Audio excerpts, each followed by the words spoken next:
Welcome back. It's just gone 3:30 here on Today on eNCA. Over 300 million rand has been set aside to pay military veterans pensions over 3 years. Now, despite delays, veterans will be pleased that there's been a slight increase in the amount they are to receive. Deputy Minister of Defence Siphamandla Goge outlined plans for the pension payouts earlier. eNCA's senior reporter Siphamandla Goge is following these developments for us. Let's cross to him now for the latest. Siphamandla, when are military veterans going to start getting their pension? According to the Deputy Minister of Military Veterans, that is Siphamandla Goge, tomorrow will be the day that they get their freedom, quote unquote. He says everything has been done in terms of the law, everything has been processed. So from tomorrow, the process will kick in. Of course, it's not going to be overnight. People will not just wake up and get their pensions. So in total, according to the database system of the Department of Military Veterans, there are more than 82,000 registered military veterans in South Africa. But for this pension scheme, it's only targeted at about 9,000 people who qualify to get it. Also, others are part of other government schemes that they draw their pensions from. So it's not everyone who's a military veteran that will benefit from this pension scheme. It's for those who need it the most, but there's still a process of formal applications. But those whose applications would have been rejected, they still have a chance to go to the Department of Military Veterans and plead before the tribunal that will listen to their cases. But those who do not have issues, they will just qualify and get their pensions. So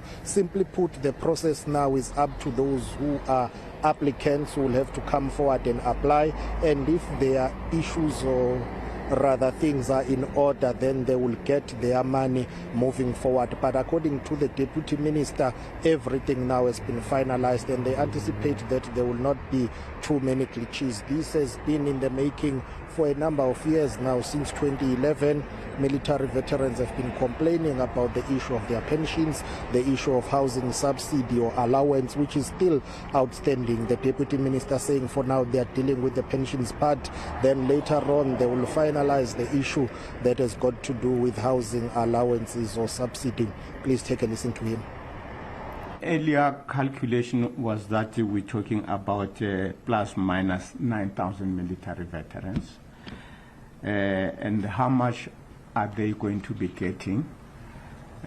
When the decision was taken to pay out the pension, the amount was going to be about 4,900 and some odd cents of rents.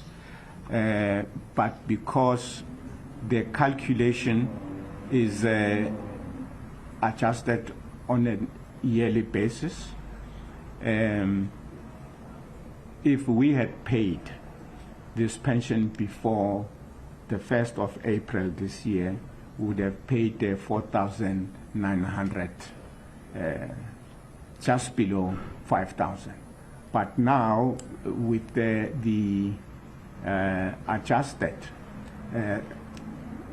quantums of the different grants as announced by the Minister of Finance, this grant is going to be about 5,100 and something. And of course, that is the big question, Siphamandla. We have to talk numbers. How much is this going to cost? Indeed, here you are talking about a 3-year period, so it will differ in terms of financial years, but it will cost government close to 112 million, and of course you would know that each and every year things would change, the numbers will be adjusted now and again. But let's take a listen to the acting chief director of the Department of Military Veterans unpacking the breakdown here in terms of the budget. Please take a listen to Mr. Mopana. On the year that is just finishing in March, we actually allocated 36.9 million. This is the new financial year. So the financial year 23-24, the allocation is 102 million. 22-23 is 109. 23-24, it's 115 million. So it's a 3-year view of how these allocations are. Siphamandla, we've obviously experienced, glitches in the past. I mean, how is this going to be rolled out to avoid any mishaps? I guess that's the biggest question, really, to say now that the legislative processes have been undertaken, practically the real work begins. You need to deal with the issue of applications, people submitting their documents, but most importantly, the payouts themselves. That's where the challenge has been in terms of administering other pension payouts for some people in the past. But this time around, the Department of Military Veterans is of the view that they do not anticipate any technical glitches, because this system will be administered, according to them, by the well-established government pensions administrative agency, which will be responsible for this. So they say the agency has got technical expertise and skills to undertake this process. Hence, they say they do not anticipate that there will be glitches. So the process will be administered by the government pensions administrative agency, which will oversee everything and then advise government, and also